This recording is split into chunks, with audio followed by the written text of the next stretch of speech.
રાજકોટના વણિક સમાજ દ્વારા પરિવાર અને સંસ્કારોને પ્રોત્સાહન આપવા માટે દેશમાં પ્રથમવાર વણિક માતૃત્વ એવોર્ડની જાહેરાત કરવામાં આવી છે.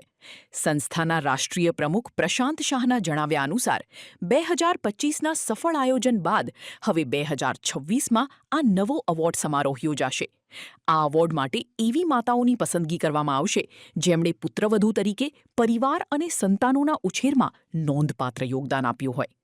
અરજી માટે સંતાનોની ઉંમર 10થી 27 વર્ષ અને અપરિણિત હોવી જેવી શરતો રાખવામાં આવી છે. સમગ્ર ગુજરાતમાંથી કુલ 36 માતાઓને આ સન્માન અર્પણ કરવામાં આવશે.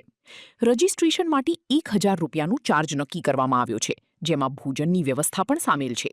સપ્ટેમ્બર 2026માં યોજાનારા આ સમારોહની તારીખ અને સ્થળ ટૂંક સમયમાં જાહેર કરવામાં આવશે. નવનાથ વણિક સમાજના આગેવાનોએ અબતક મીડિયાની મુલાકાત લઈ વિશેષ માહિતી આપી હતી. જય વણિક. મારું નામ નમ્રતા શાહ, નવનાથ વણિક સમાજ રાષ્ટ્રીય ખજાનચી.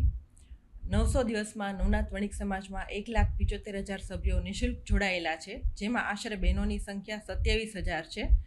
ભૂતકાળમાં આપણે દેશમાં સૌપ્રથમ વખત વણિક પુત્રવધુ એવોર્ડ આયોજન કરેલું હતું, જે અભૂતપૂર્વ સફળતા બાદ આપણે હવે નવતર પ્રયોગ વણિક માતૃત્વ એવોર્ડ આપવા જઈ રહ્યા છીએ સપ્ટેમ્બર 2026, જેમાં વણિક સમાજની પુત્રવધુ હોય, કોઈપણ સંજોગમાં પરિવારની સાર સંભાળ રાખેલી હોય, સારી માતા બની સંતાનોનો ઉછેર કરેલ હોય અને જેમના સંતાન 10 વર્ષથી લઈ અને 27 વર્ષ સુધીના અપરિણિત સંતાન હોય તેવી માતાઓને આપણે એવોર્ડ આપવા જઈ રહ્યા છીએ.